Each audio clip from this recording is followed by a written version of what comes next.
This is problem 7-96M, and really it'll be the next three problems as well following that particular one. It's on page 403, we'll begin there. The bracket shown in figure P796, which is on the next page, you may want to go ahead and turn there, carries the opposing forces created by a spring. If the force F is 2,500 newtons, compute the bending stress at a section such as AA away from the holes. So turn to the next page, please, and make sure you know what the figure looks like. Hopefully, of course, you're solving this as your homework and you're not just copying what I'm doing here. So make sure you're trying this before you come look at the solution. Anyway, what I'm going to do to start this problem is draw a section of the bracket.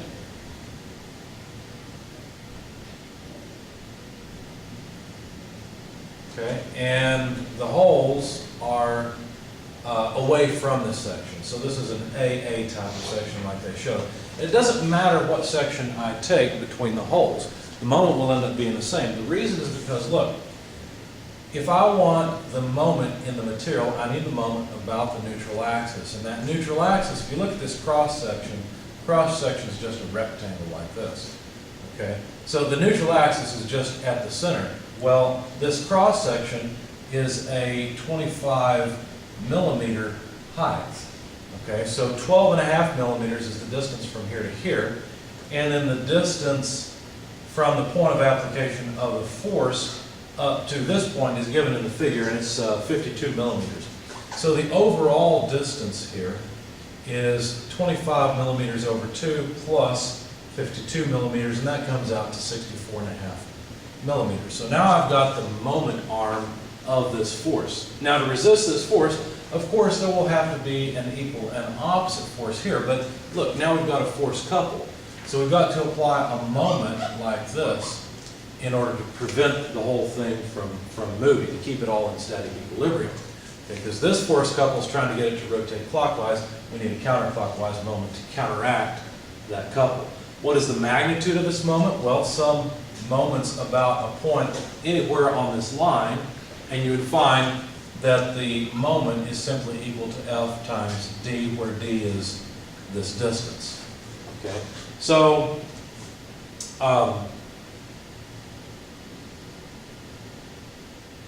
anyway, so to get that moment, the force is 2,500 newtons. So that must be also, but then the moment would end up being 2,500 newtons multiplied by 64.5. Well, what I did is I multiplied it by 0.0645 meters. That way I would get Newton meters as the moment. So all I do is I take the decimal place and move it over 3 places. So 1, 2, 3, yeah, that's right. So anyway, the moment I got was 161.25 Newton meters. So there's the moment. Let me just write it up here so we've got it. 161.25 Newton meters. Okay, now we don't need this anymore. But that's the moment. Where does this moment come from? Well, it comes from the rest of the bracket. Okay, the rest of this is just the moment in the material. And again, notice it doesn't matter where I cut this, because what matters is the distance to that line and the force. That's all that matters. So there's the moment. Now, they told us to calculate not just the moment, but the stress in the material. So the stress in the material at an AA type of section, again, it doesn't matter which one I take as long as it's away from the holes, the stress would be the moment at that section multiplied by the distance to the outer fiber, which is going to be 12.5 millimeters, divided by the cross-sectional area moment of inertia. In fact, the area moment of inertia, I, if you calculate it, it's just going to be 1/12 BH cubed.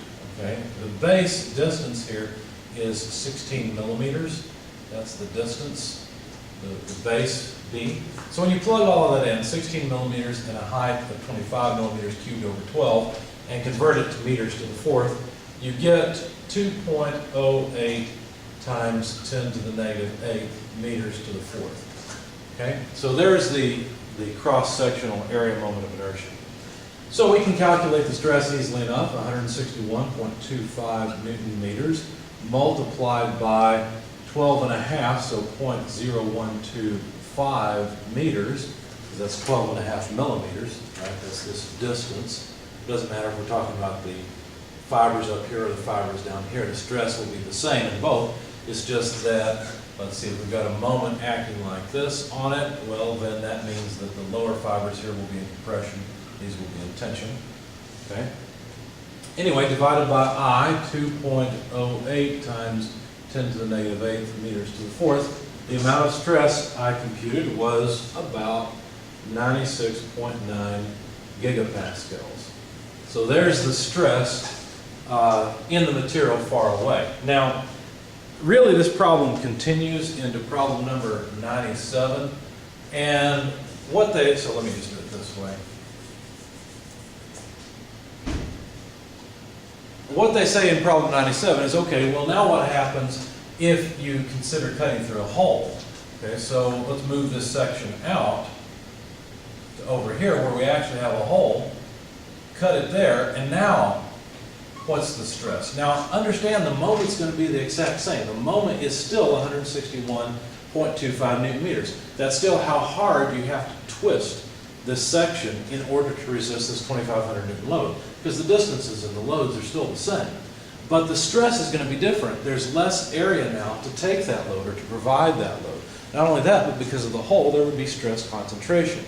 So they have to give us the diameter of the hole. And so in this problem, the diameter of the hole is 0.12 meters. 0.012 meters, or 12 millimeters. Now, if you go to the back of the book to look up a stress concentration factor, let's see, that would be just a square bracket. That would be page 727.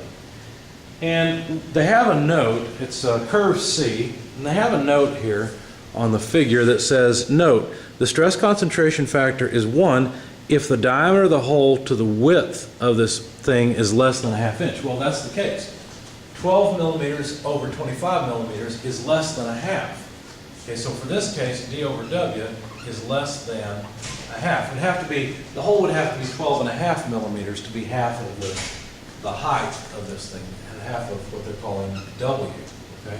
So what they're saying is the stress concentration factor, KT, is 1. That doesn't mean this is the stress. Okay? Because remember, there's less area to carry that load or to generate this moment load. So what we have to do now is take into account the fact that we have a little bit less area. And they have an equation here which is handy. Notice this is 96 result, 7-96M. They have an equation for 97M, essentially, that says the stress is 6mW over W cubed less D cubed times T. And what is all of this? Well, D is the diameter of the hole, W is the height of this section, T is the thickness of it, which is 16 millimeters, so this is T, and of course M is the moment as it was before. So now we can plug in all the numbers. The moment is 161.25 newton meters. Okay, we're at W. W is 25 millimeters. W is still 25 millimeters.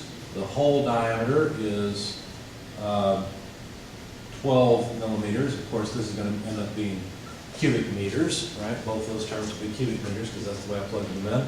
T, the thickness, is 0.016 meters, which is 16 millimeters.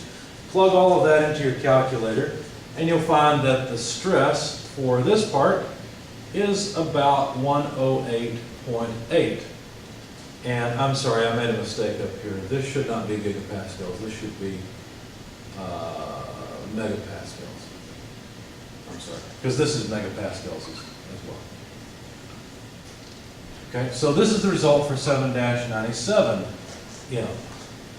Okay, notice the stress is a little bit higher. That's what we expect. There's less area to provide the area moment of inertia and resist this load. Okay, moving on to the next problem. They say, okay, well, now what happens if the diameter is larger? Okay, so if the diameter is now 15 millimeters, now the diameter to height ratio is more than a half. In fact, that ratio, 0.015 meters over 0.025 meters, is 0.6. Now the stress concentration factor is not 1. So what we have to do is go to the x-axis,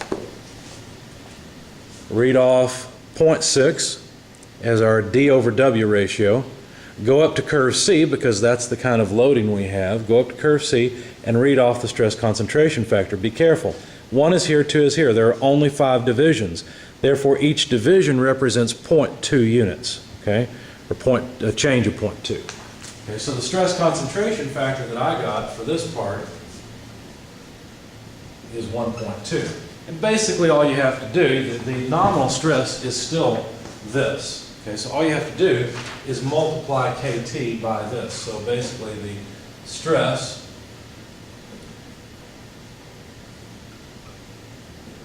is 1.2 multiplied by 108.8 megapascals.